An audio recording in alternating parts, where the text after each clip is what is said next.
حضرات پہلے بھی کچھ معاملہ اس طرح تھا.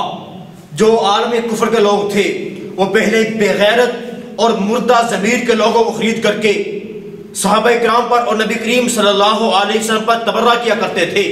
کبھی کوئی اٹھتا ہے اٹھ کر کے ابوبکر کی صداقت پہ بھونکنا شروع کر دیتا ہے. کبھی کوئی اٹھتا ہے اٹھ کر کے اما عائشہ کی صداقت پہ بھونکنا شروع کر دیتا ہے. کوئی اٹھتا ہے میں نبی کریم صلی اللہ علیہ وسلم کی توہین کرنا چاہتا ہے.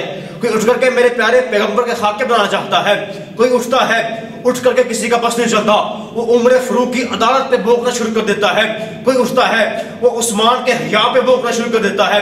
کسی کا بس نہیں چلتا وہ اٹھتا ہے اغیار سے عالم کفر سے پیسے لے کر کے اپنے ضمیر کو سودا کر کر کے تیرے ملک پاکستان میں مرزا جہلمی جیسے جہل جیسے لوگ اٹھ کر کے حضرت امیر معاویہ رضی اللہ تعالی عنہ کی شان کے بارے میں ان کی خلافت کے بارے میں نزیبہ کلمات بھی کہتے ہیں, ان کے بارے بکواس بھی کہتے ہیں, ان کے بارے میں نعوذ باللہ غلط کلمے بھی کہتے ہیں.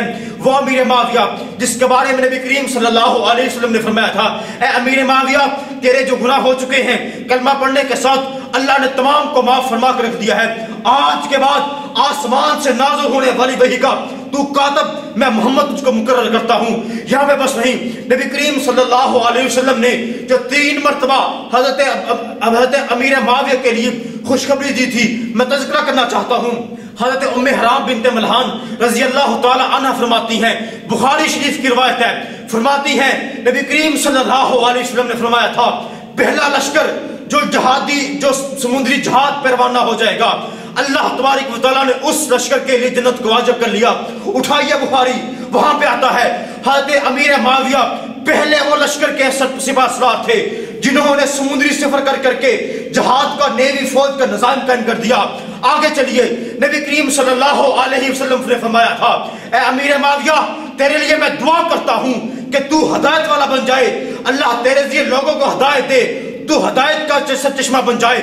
یہاں پہ بس نہیں, آگے چلیے, نبی کریم صلی اللہ علیہ وسلم نے فرمایا اے امیر معاویہ تیرے لیے میں اللہ پاک کے آگے دعا کرتا ہوں اے اللہ تو تجھے اپنی کتاب کا علم دے, اللہ تجھے تیرے ہاتھ میں ملکوں کی خلافت لا کے رکھ دے. اے امیر معاویہ تیرے لیے میں دعا کرتا ہوں کہ اللہ پاک تجھے عذاب قبر سے محفوظ رکھے.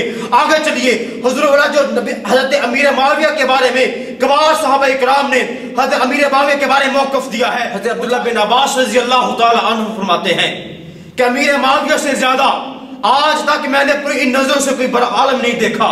حضرت ابن عباس رضی اللہ تعالی عنہ فرماتے ہیں کہ میں نے اپنی ان آنکھوں سے خلافت کا حقدار آج تک کبھی کسی کو نہیں سمجھا.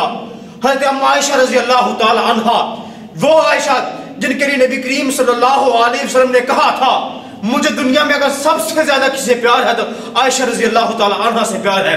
وہ عائشہ فرماتی ہیں کہ میرا دل چاہتا ہے میں اللہ پاک کے آگے دعا کرتی ہوں اے اللہ میری عمر جو ہے وہ بھی تو امیر معاویہ کو لگا دے. آگے چلیے, حضرت عبداللہ بن زبیر رضی اللہ تعالی عنہ فرماتے ہیں کہ میں نے آج تک نبی کریم صلی اللہ علیہ وسلم کے بعد کبھی کسی کو حضرت امیر معاویہ سے بڑھ کے سخی نہیں دیکھا. آگے چلیے.